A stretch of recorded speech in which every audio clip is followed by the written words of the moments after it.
Capítulo 9.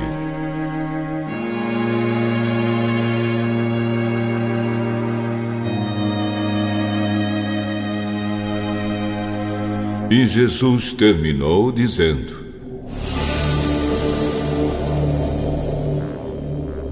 Eu afirmo a vocês que isto é verdade. Estão aqui algumas pessoas que não morrerão antes de verem o reino de Deus chegar com poder.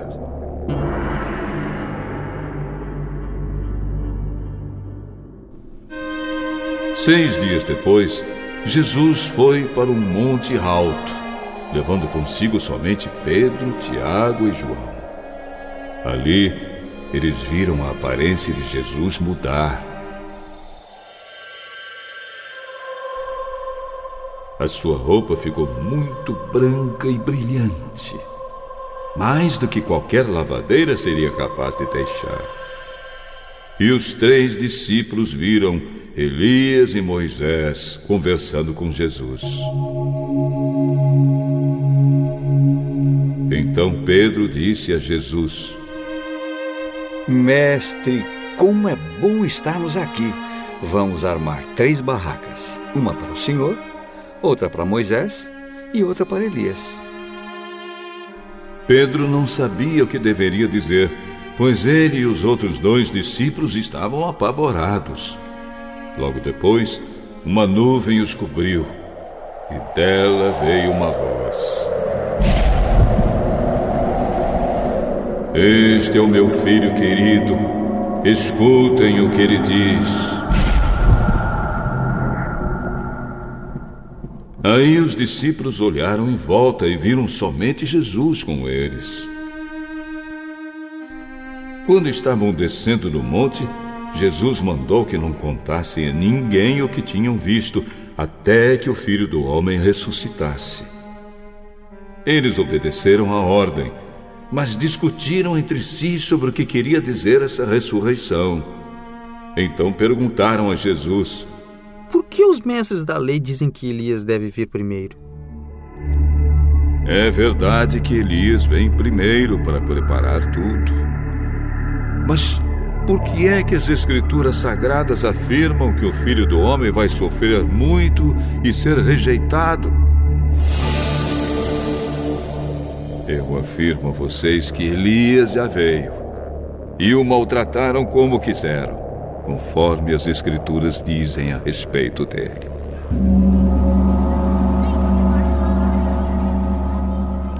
Quando eles chegaram perto dos outros discípulos, viram uma grande multidão em volta deles e alguns mestres da lei discutindo com eles. Quando o povo viu Jesus, todos ficaram admirados e correram logo para o cumprimentarem. Jesus perguntou aos discípulos: O que é que vocês estão discutindo com eles? Um homem que estava na multidão respondeu: Mestre, eu trouxe meu filho para o Senhor, porque ele está dominado por um espírito mau e não pode falar. Sempre que o espírito ataca o meu filho, joga-o no chão, e ele começa a espumar e a ranger os dentes, e ele está ficando cada vez mais fraco. Já pedi aos discípulos do Senhor que o expulsassem o espírito, mas eles não conseguiram.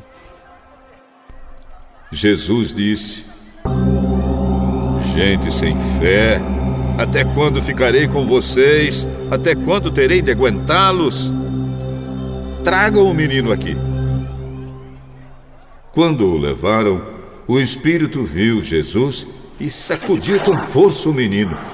Ele caiu e começou a rolar no chão, espumando pela boca. Aí Jesus perguntou ao pai: Quanto tempo faz que o seu filho está assim? Ele está assim desde pequeno. Muitas vezes o espírito joga no fogo e na água para matá-lo. Mas se o Senhor pode, então nos ajude. Tenha pena de nós. Se eu posso, tudo é possível para quem tem fé. Eu tenho fé. Ajude-me a ter mais fé ainda. Quando Jesus viu que muita gente estava se juntando ao redor dele, ordenou ao espírito mau: espírito surdo-mudo, saia desse menino e nunca mais entre nele.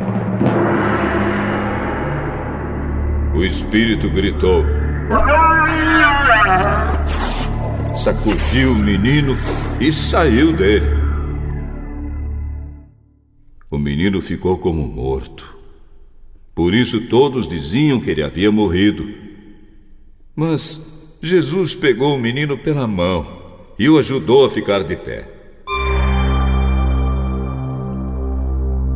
Quando Jesus entrou em casa, os seus discípulos perguntaram a ele em particular: por que foi que nós não pudemos expulsar aquele espírito? Este tipo de espírito só pode ser expulso com oração.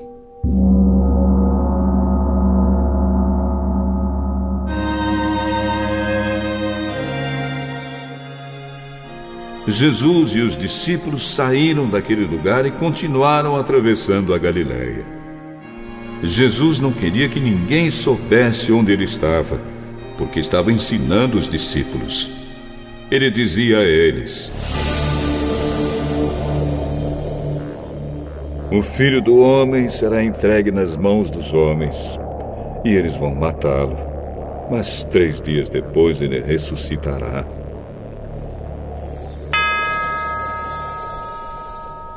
Eles não entendiam o que Jesus dizia, mas tinham medo de perguntar. Jesus e os discípulos chegaram à cidade de Cafarnaum.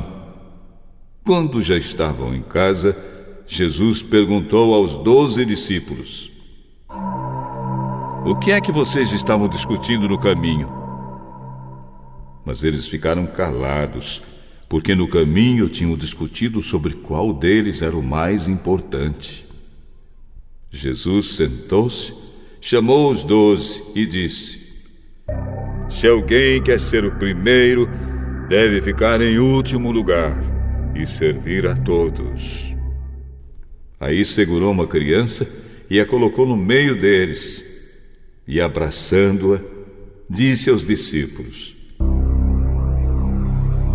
aquele que, por ser meu seguidor, receber uma criança como esta, estará também me recebendo. E quem me receber, não recebe somente a mim, mas também aquele que me enviou. João disse: mestre, vimos um homem que expulsa demônios pelo poder do nome do Senhor, mas nós o proibimos de fazer isso porque ele não é do nosso grupo. Não o proíbam, pois não há ninguém que faça milagres pelo poder do meu nome e logo depois seja capaz de falar mal de mim.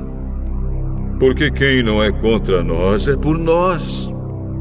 Eu afirmo a vocês que isto é verdade. Quem der um copo de água a vocês, porque vocês são de Cristo, com toda certeza receberá a sua recompensa. Quanto a estes pequeninos que creem em mim, se alguém for culpado de um deles me abandonar, seria melhor para essa pessoa que ela fosse jogada no mar com uma pedra grande amarrada no pescoço.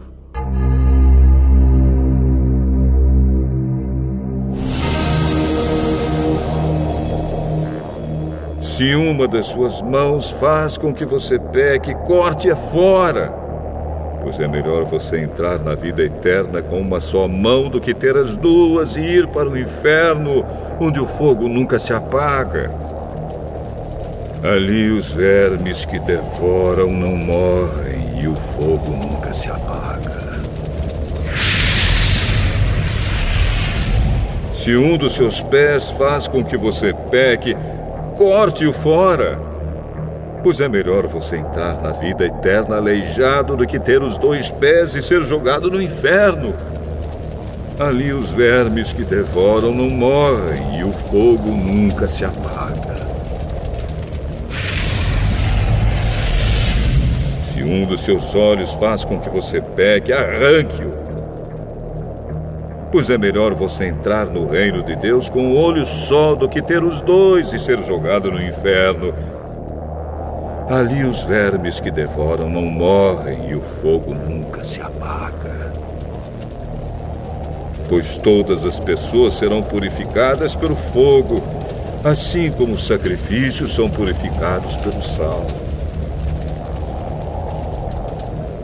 O sal é uma coisa útil, mas se perder o gosto, como é que vocês poderão lhe dar gosto de novo?